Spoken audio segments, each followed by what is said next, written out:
Assalamualaikum warahmatullahi wabarakatuh. Kembali lagi bersama Ibu Indri dalam mata pelajaran Bahasa Indonesia. Nah, kalau kemarin kita membahas tentang teks laporan percobaan, kali ini kita akan membahas tentang teks pidato persuasif. Apa sih teks pidato persuasif itu? Teks pidato persuasif adalah sebuah kegiatan berbicara di depan khalayak ramai atau berorasi dalam menyatakan pendapat atau memberikan sebuah gambaran tentang sebuah hal dengan maksud membujuk atau mempengaruhi.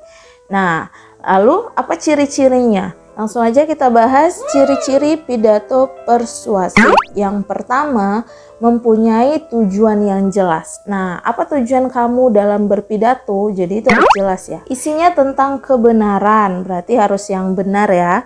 Cara penyampaian sesuai dengan pendengar. Kalian harus lihat pendengar kalian siapa, anak-anakkah, orang dewasakah, orang tuakah, dia seorang yang mengerti tentang keilmuan atau dia orang awam. Jadi kita harus tahu ya siapa pendengarnya.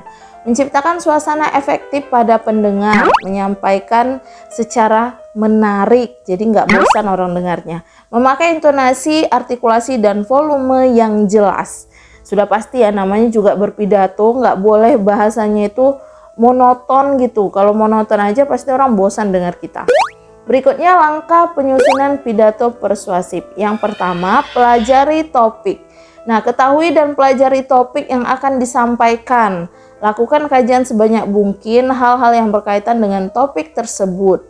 Luangkan waktu untuk membaca buku mengenai topik yang akan disampaikan. Jadi ingat, bagaimanapun ketika kita mau berpidato, kita harus menguasai apa yang mau kita sampaikan. Yang kedua, pahami tujuan. Pastikan tujuan yang ingin dicapai dapat dipahami dan sesuai dengan urgensi topik. Nah, kita lihat dulu pidatonya tentang apa, tujuannya bagaimana. Beda kan ketika berpidato untuk acara sekolah atau untuk orasi, itu beda. Yang ketiga, pahami audiensnya. Pelajari siapa audiens atau pendengarnya. Siapa yang akan mendengarkan pidato kita. Nah, kita harus tahu yang dengar pidato kita itu siapa, anak-anakkah, dewasa, atau misalkan orang tua, siapa gitu. Jadi bedakan bahasanya dan kalimat yang akan digunakan. Tentukan pokok argumentasi, yaitu menentukan pokok-pokok argumentasi yang ingin disampaikan dalam pidato. Kamu bisa menyampaikan 3 sampai pokok argumentasi, tergantung durasi pidato yang kita inginkan gitu. Nah, kita harus tahu bahan-bahannya apa aja yang mau disampaikan gitu. Yang kelima, mengembangkan naskah pidato. Nah, setelah kita tulis poin-poin apa yang mau kita sampaikan, setelah itu kita kembangkan. Baik, kalau begitu kita lanjut contoh.